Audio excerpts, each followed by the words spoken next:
Hello friends, இந்த வீடியோவில் நான் என்ன பண்ணிட்டுருக்கேன்னா வாழைப்பூ உரிச்சிட்ருக்கிறேன். நம்மளது கதளி வாழைலாம் தார் போட்டு கிட்டத்தட்ட ஒரு 1 மந்த்துக்கு மேலே ஆகுது. எல்லாம் தார் வச்சோன்னே நான் பூ பறிச்சிருக்கணும், நான் பறிக்கவே இல்லை. எல்லாம் ரொம்ப நாளாகி பாருங்கள், அங்கங்கே பூ ஒடிச்சும் ஒடிக்க அதிகமாக இருக்குது. இதனால் தாரோட வெயிட் நம்மளுக்கு கம்மியாகும், பழத்தோட சைஸும் கம்மியாயிரும். ஒரு தார் போட்டு பூ இந்த உதிர்ற பூ வந்தோடனே ஒரு 4 சீப்பு விட்டோடனே கட் பண்ணிடணும். அப்போ தான் அந்த பூவுக்கு போகிற சத்தெல்லாம் வாழைப்பழத்துக்கு போகும், இந்த காய்க்கு போகும்.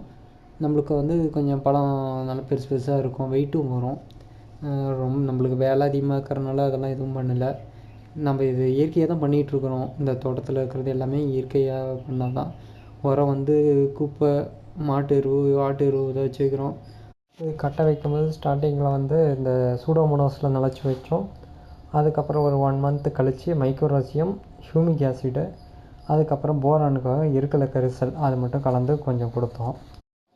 எரு கொடுக்கும்போது அது கூட சூடோமோனாஸ், அசோஸ்பைரிலம், பாஸ்போபாக்டீரியா அது எல்லாமே ஒவ்வொரு 500 வாழைக்கும் ஒரு 2 கிலோன்னு கலந்து குப்பையில் கலந்து தான் வச்சோம். அது இல்லாத நாங்கள் இதுக்கு பராமரிப்பு பாருங்கள், பார் எதுவும் கட்டாததாக இருக்கும். நார்மல் அப்படியே விட்டுருப்போம், வர்றது வரட்டும். ஏன்னா நம்ம செலவு பண்ணி சப்போஸ் நம்மளுக்கு எதுவும் வரலைன்னா அது நம்மளுக்கு கொஞ்சம் கஷ்டமாக போயிடும்.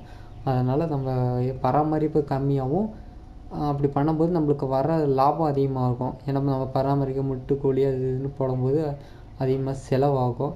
அதுக்கு பதிலாக நம்ம பராமரிப்பு கம்மியாக பண்ணும்போது நம்மளுக்கு வர வருமானம் கம்மியாக இருந்தாலும் அது அதிகமாக தெரியும். நம்ம ஏன்னா செலவு பண்ணல. ஆனால் இதுக்கு கயிறு மட்டும் டோயின் மட்டும் இழுத்து கட்டிட்டால் நம்மளுக்கு வாழை மரம் சாயாது இருக்கும். அங்கங்கே ஒவ்வொரு மரத்துக்கும் கிராஸாக எடுத்து கட்டிட்டால் மரம் காற்றுக்கு சாயாக இருக்கும். இன்னொரு 1.5 மாதத்துல எல்லாம் அறுவடை ஆகிறதுக்கு அது தயாராக இருக்குது. அது வரைக்கும் காற்று வராத இருக்கணும். நாங்களும் நேரம் கிடைக்கும் போதெல்லாம் எல்லாமே இழுத்து கட்டிகிட்ருக்குறோம். இன்னும் ஆரம்பிக்கலை, அங்கங்கே கட்டியிருப்போம். கட்டி இருந்ததில் கொஞ்சம் இன்னும் ஒரு 400 வாழைக்கு பக்கமாக கட்டாத இருக்குது. அதெல்லாம் கட்டணும். தார் போட்டு இப்போ ஒரு 1 மந்த்துக்கு மேலே ஆயிடுச்சு. பூவும் சரி ஒடிச்சு நம்மளுக்கு சேல் பண்ணால் அதுக்குள்ளே கொஞ்சம் வருமானம் வரும்ல அப்படின்ட்டு பூ 10 ரூபான்னு சொல்லி கொடுத்துட்ருக்கோம். கடையில் கொடுத்துருக்கோம், லோக்கலில். ஒவ்வொரு கடையாக நாங்களும் போய் ஒவ்வொரு கடைக்கும் 10 பூ 20 பூ அப்படின்னு கொடுத்துருக்குறோம். மேக்ஸிமம் இங்கே தெரிஞ்சவங்களுக்கு கொடுத்தது போக மீதி என்ன இருக்குது, அதை ஏன் வேஸ்ட் பண்ணணும், கடைக்குனாச்சும் கொடுத்தா ஏதோ வருமானம் வரும்னு தான் கொடுத்துட்ருக்குறோம். இன்றைக்கி ஒரு 40 பூ ஒடித்தோம். 40 பூ 400 ரூபாய்க்கு விற்றோம். பூ 10 ரூபான்னு சொல்லி விற்றோம். அதில் நம்மளுக்கு கொஞ்சம் வருமானம் வந்துச்சு. இன்னும் இதுக்கு விலையும் இப்போ ஒரு ஆவரேஜாக தான் போயிட்டுருக்குது. நல்ல ரேட்டுன்னு சொல்லிட்டு கம்மியாக இல்லை. ஒவ்வொரு தாரும் ஒரு 8 சீப்பு 9 சீப்பு அப்படின்னு தான் வச்சுருக்கு.